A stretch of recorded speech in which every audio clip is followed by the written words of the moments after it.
اللہ الحمد للہ الذی ہدانا لہذا وما كنا لنہتدی لولا ان ہدانا اللہ والصلاة والسلام علی من لا نبی بعدہ اما بعد فاعوذ باللہ من الشیطان الرجیم بسم اللہ الرحمن الرحیم یرفع اللہ الذین آمنوا منکم والذین اوتوا العلم درجات۔ صدق اللہ مولانا العظیم۔ آئیے سب سے پہلے اپنی اور ساری کائنات کے مرکز عقیدت ارواحنا فدا حضور نبی آخر الزماں صلی اللہ تعالیٰ علیہ وآلہ وسلم کی بارگاہ دربار میں مل کر ہدیہ درود و سلام پیش کریں اور پڑھیں بآواز بلند اللہم صلی علی سیدنا و مولانا محمد معدن الجود والکرم منبع العلم والحلم والحکم بارک وسلم صلو علیہ صلاۃ و سلام علیک یا رسول اللہ صلی اللہ تعالیٰ علیہ وآلہ وسلم۔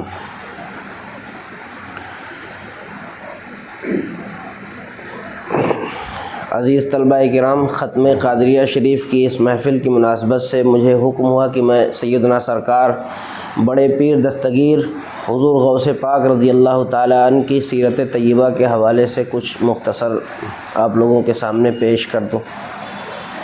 تو حضور غوث پاک رضی اللہ تعالیٰ عنہ کی ذات اور آپ کی خدمات بہت وسیع ہے اور اس کا اعتراف سب نے کیا، یعنی اتنی عظیم ذات ہے کہ جو لوگ تصوف پر تنقید بھی کرتے ہیں یا جو لوگ مانے جاتے ہیں وہابیت کے سرخیل مانے جاتے ہیں، جیسے ابن تیمیہ کا نام آتا ہے، ابن تیمیہ کے بارے میں بھی اس نے بھی غوث پاک کے بارے میں خیر کے کلمات ہی کہے۔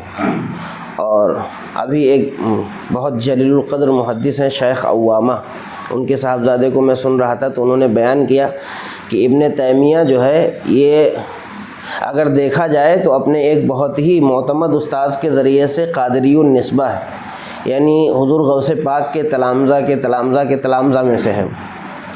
تو یہ جو لوگ ناقدین تصوف بھی مانے جاتے ہیں وہ بھی ان کی عظمت، ان کی بزرگی اور ان کی خدمات کو تسلیم کرتے ہیں۔